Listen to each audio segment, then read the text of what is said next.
Hello అండి, ఇది వచ్చేసి సొరకాయ కూర అన్నమాట.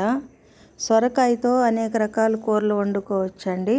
అందులో ఇది ఒక రకం అన్నమాట. మా ఏరియాలో అయితే దీన్ని ముద్ద కూర అంటారనమాట. చాలా టేస్టీగా ఉంటుందండి. లేత సొరకాయ అయితే బాగుంటుంది ఈ కూరకి. నేనైతే ఒక 1/2 kg ఉంటుందండి సొరకాయ, లేతకాయ అన్నమాట తీసుకున్నాను. లేతకాయ అంటే దానిపైన తాటు తీయాల్సిన అవసరం లేదండి. అదే ముదురుకాయ అనుకోండి, తాటు తీసేసి వండుకుంటే బాగుంటుంది.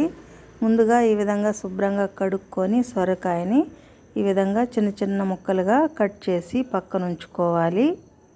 తరువాత మనం పెనం పెట్టుకొని కొన్ని అంటే మన క్వాంటిటీకి తగినన్ని ధనియాలు, ఎండుమిర్చి. నేను మామూలుగా ఈ కారం తప్ప మళ్ళీ వేరే కారం వేయనండి కూరలో. ఎండుమిర్చి, ధనియాలు, కాస్త జీలకర్ర, మినప్పప్పు, వడపప్పు వేసుకోవాలి.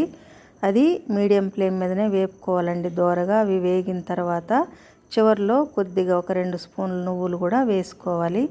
ఇవన్నీ వేసుకొని బాగా వేయించి చల్లారనిచ్చి మనం మెత్తగా ఈ విధంగా గ్రైండ్ చేసి పక్కన ఉంచుకోవాలి.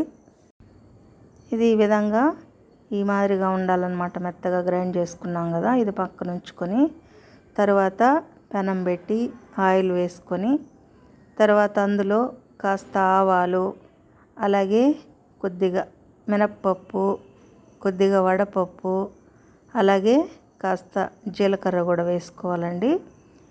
మినప్పప్పు అంతా వేసుకున్నాం కదా, కొద్దిగా జీలకర్ర కూడా వేసుకొని మీడియం ఫ్లేమ్ మీదనే పెట్టుకోవాలి, లేదంటే మాడిపోతుంది. తర్వాత అందులోనే సన్నగా తరిగి ఉంచుకున్న ఒక ఉల్లిపాయ, కరివేపాకు వేసి బాగా మగ్గనివ్వాలి. మన రుచికి సరిపడా ఉప్పు, కాస్త పసుపు వేసుకోవాలండి.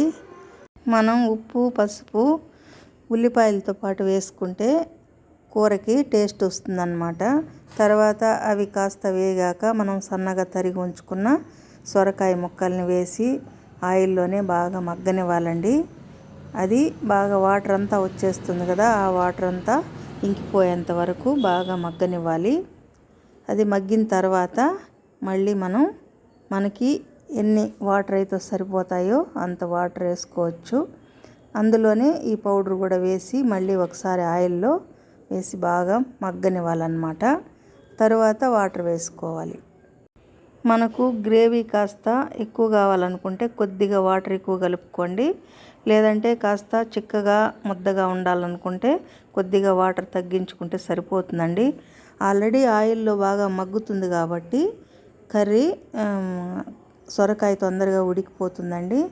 అంతేనండి, సొరకాయ కర్రీ రెడీ అయిపోయింది. చాలా టేస్టీగా ఉంటుంది.